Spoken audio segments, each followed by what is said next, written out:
And what we saw in 2010 with the rise of like the Xville game is that a big decline in traffic on the portal gaming sites. So Yahoo, MSN, AOL saw big drops, and they used to be the leading gaming portals in the world. And that in turn resulted in loss of traffic on our site. So what we're, so that's kind of what we saw in 2010, the rise of like the Xville game. And what we're looking at going forward is how can we bring the casual game mechanic, which is a different mechanic than the Xville game mechanic, to Facebook and attract that volume of people that a game like Farmville can draw, and how do you monetize that and make money off of it? So in 2010, I think one of the really interesting trends was this pendulum swing between increased regulation of the Facebook platform with the curbing of notifications and the arrival of credits, and kind of a very interesting shift in the last month with the success of Cityville and more permissiveness with notifications. So there's been kind of regulation back to more relaxed deregulation. And the other thing that's been interesting with the curbing of notifications in the beginning of the year and the increased user acquisition costs, it's created kind of an interesting cultural shift in the gaming companies in and of themselves.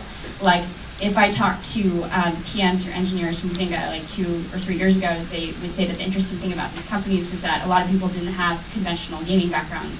There were people who had like consulting or investment banking backgrounds. And if you look at the kind of talent that's coming into these companies now, they come from much more conventional studio backgrounds, and the quality of the creative, the caliber of the games has had to increase because of decreased viral channels.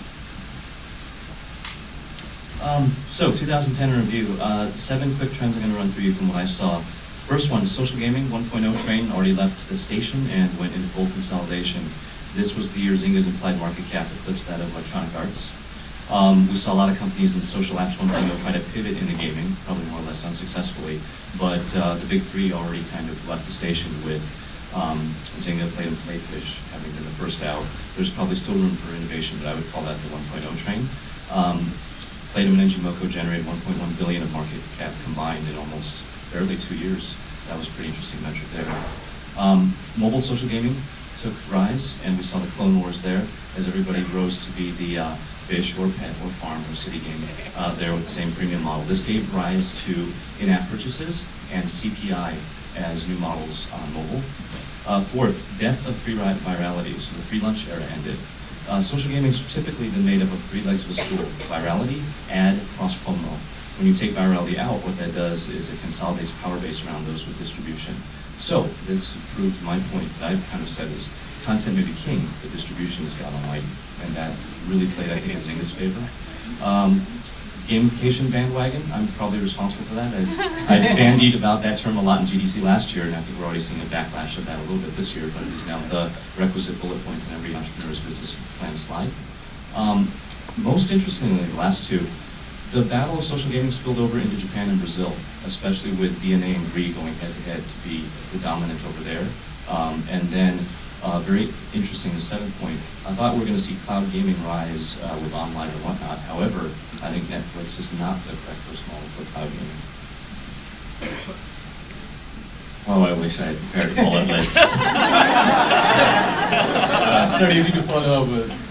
Yeah. So I'm eternally the optimist, and kind of think that 2010 was really the year that the perception about games on Facebook, and I'll use games on Facebook as kind of a analogy for social games in general, as that's largely what I think most people are thinking when they hear social games. But I think 2010 was the year that the perception about games on Facebook and the opportunity in games on Facebook diverged from reality more than ever before. And why I say this is because you'll kind of see a lot of head nodding whenever people say that games on Facebook is completely the gravy train's left the station. Well, there's no virality on Facebook. They've completely shut down the channels. But, Mark Zuckerberg doesn't even like games.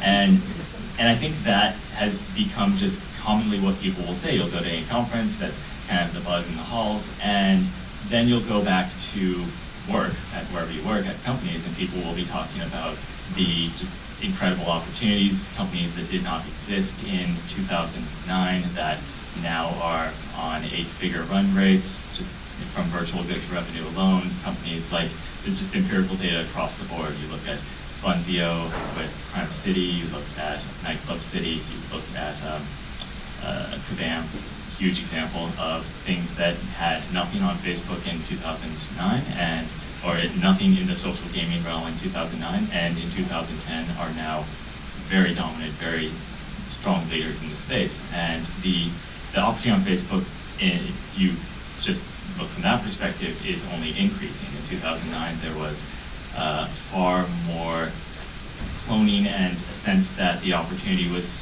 primarily to see how quickly you could clone Farmville and Mafia Wars, and now people can take more time really understanding what needs there are on Facebook. I continue to believe that the demand for games on Facebook is not being met by the current supply. There are more people who want to play games with their friends than are actually playing games on Facebook, and that continues to be a huge opportunity. So I would say that 2010 was really the year that the reality and the perception diverged, and I think a lot of you would probably agree with that as you're continuing to successfully build Facebook games. Well, I guess Mike said it himself, the eternal optimist. I saw a couple things in 2010. The first one is really just echoing what a lot of the fellow panelists have said, which was the incredible rise, the fast rise of social gaming on the social networks, but also at the same time, the incredible consolidation, really, really fast, right? Companies that hadn't been around, two years ago, less than 3 years, risen to where they are, grown to such a scale that sort of version 1.0, first generation of social gaming, the train has left the station, right? The companies have grown too big, which is incredible in just that short amount of time, but it really is a distribution game, and those biggest companies, the top 3, have cornered that distribution. So it's gone from, an incredible frenetic pace to now sort of a period of consolidation. What I do believe, though, like my fellow panelists, is that there's still a tremendous amount of opportunity left. Just because generation 1 has sort of, the train has left the station doesn't mean that's it, that the game's over. There's a tremendous amount of room left for companies, people that can innovate and create new games and new ideas and new concepts that figure out how do we take, everything that's been done, but, add a new element, something deeper, richer, whatever that element is, to sort of create the next big wave, the next big rush, which I think will happen probably within the next 12 months or so. The second big trend that I saw in 2010, which is a little bit more directly relevant to most of my experience, has been the second straight year of decline in the console industry. And it's the first time that there's been a decline in 2 straight years, even with the release of Microsoft's Kinect, which sold 8 million units, I think is what they reported in the last couple of months. That really couldn't save the console industry. So I think what we're seeing is a tremendous shift from package to digital. I think people saw that coming. People knew it was going to happen at some point. I don't think people can tell you exactly when, but to me, this is one of those points that is leading me to believe it's happening.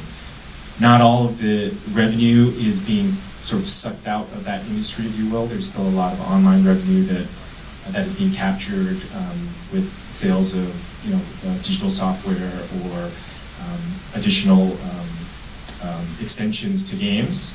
But you're clearly seeing a shift from package to digital, and I think that trend is just going to continue to accelerate over time.